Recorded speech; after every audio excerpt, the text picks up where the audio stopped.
Hello and welcome to another week of building Morak.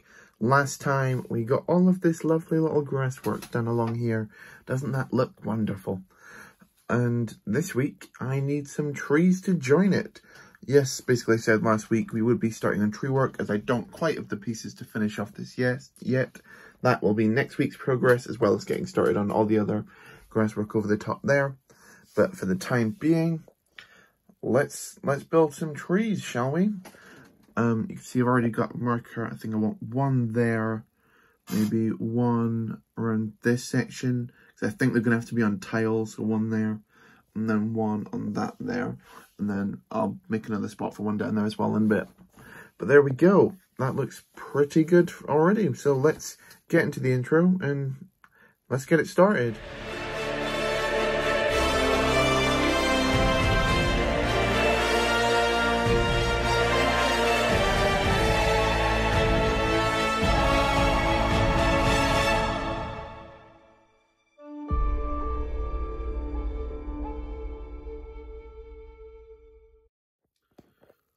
Okay, so you can see here I've done a little bit of work, and this is basically going to be my 5 stages of tree trunk. Obviously, this basically is just showing you how I built them all. Obviously, this is without the leaves. I'll move on to those later, but this is basically a step-by-step guide on how to build them, kind of. Right, so first up, these all are based around flex tubes, just going up and down. Like you can see here, I've got a whole nice little bundle of them, so I can make plenty more trees, and there they are there. I think I've got 30 of these in total, so I'll have a maximum of 30 trees.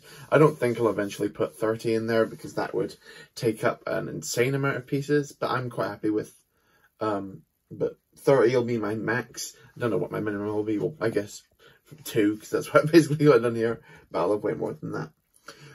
So yeah, it's all basically based around flex tubes with these bricks going through.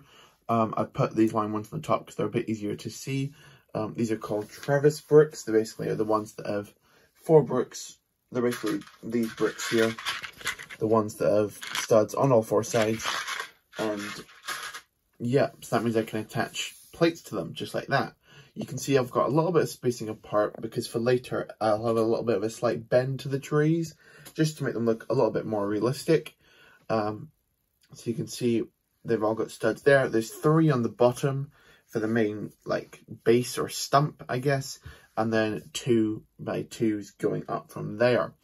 And now on top of that, you can see here's when we get into the detailing. These are wrapped around in just a variety of different pieces. I've got these Harry Potter wands sticking out for little twigs and branches.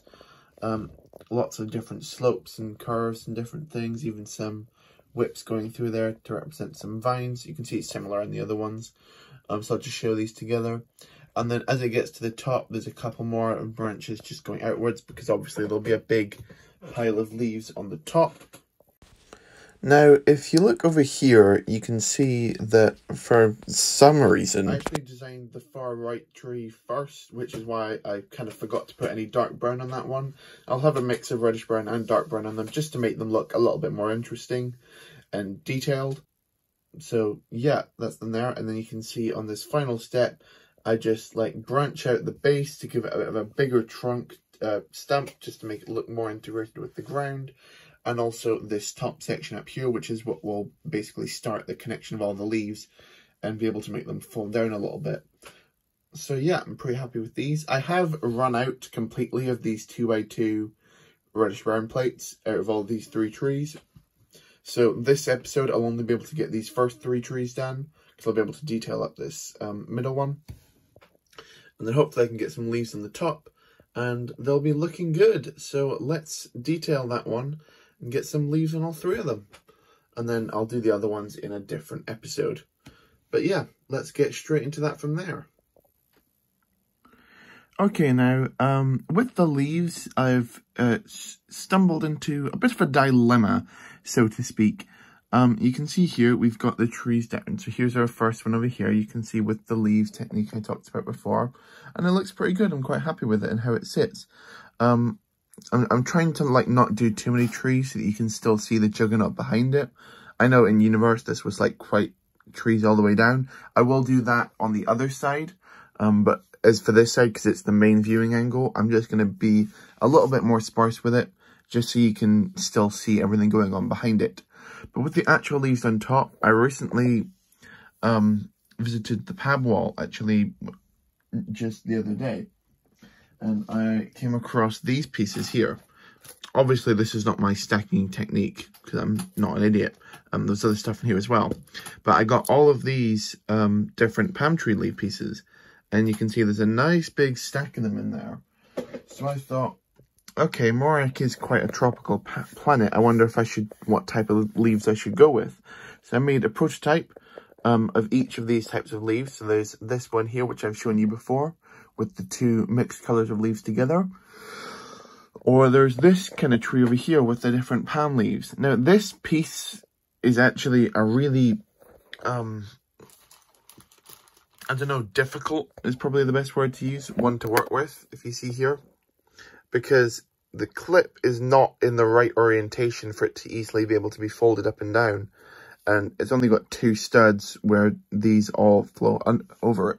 So you can see these top three bits of leaves are not actually attached.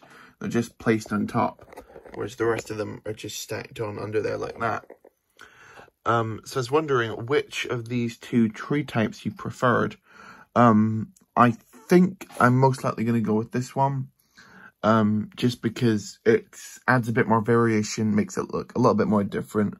And these ones do look a little bit messy and not really as big as I'd like them. So yeah, but if you do prefer this method, do let me know below. But as for the time being, I think I'm still going to go with this one. Okay, I've run into another slight issue here. So you can see here, I'm quite happy with the spacing of these trees here, pretty much equally distanced apart.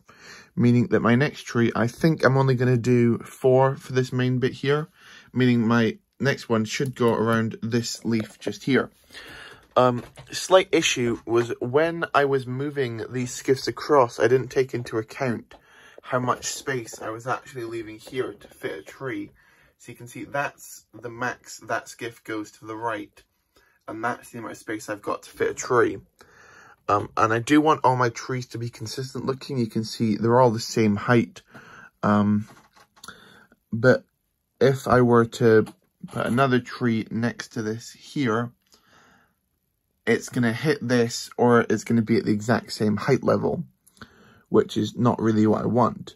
So I was thinking, okay, move your tree just forward to here, but then you don't really see that, and it just looks a little bit awkward. And I don't not want to put a tree here, because then it just looks a bit weird when you look at it overall, how there's lots of trees on this side, but then nothing over there. So my plan is to either rework this entire section of rockwork where there's not nearly as many slopes going up, so that this section is brought physically forward a bit, so I could therefore bring the tree forward, or similar to this piece here, have the tree hanging at a bit of an angle off the side. And if you're familiar with my mock series at all, you'll be aware that that is asking for disaster, hanging it off like that. So maybe it's not the smart move, but yeah, I'm still not sure which one to go with. So once again, let me know in the comments. I have built the tree, which is going to go there, this guy.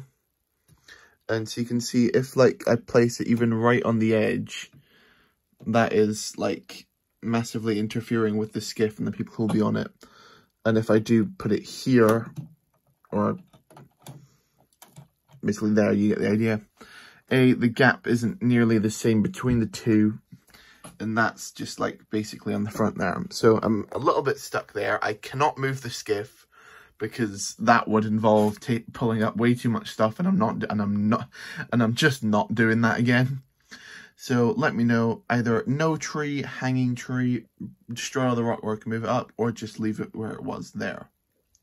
Maybe it might be an idea to make a bit of a smaller tree design, but I'm not sure about that yet. But yeah, that's looking pretty good there, I'd say. And that's where we're going to leave it for this week. I know there's not too much progress done. It's just these 3 trees mainly. Well, and the 4th one, but don't really have a place to put that yet. But as I was literally just editing the video before I put this out, I looked back at the intro and realised this type of tree is a lot more accurate than this type of tree. So this is probably most like 95% sure this is what I'm going to go for. But if I do overwhelmingly, the comments do prefer this type, I may consider it. I won't. I'm going to do this type, but you know, whatever. Thank you so much for watching this week's update. If you liked it, like the video. That's what the like button's there for. Comment, again, which tree type you prefer. And also what I'm going to do about the 4th tree.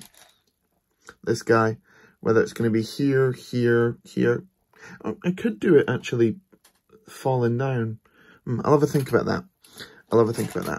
Don't forget to subscribe if you have not already, so you do not miss the exciting progress and see where does the tree end up.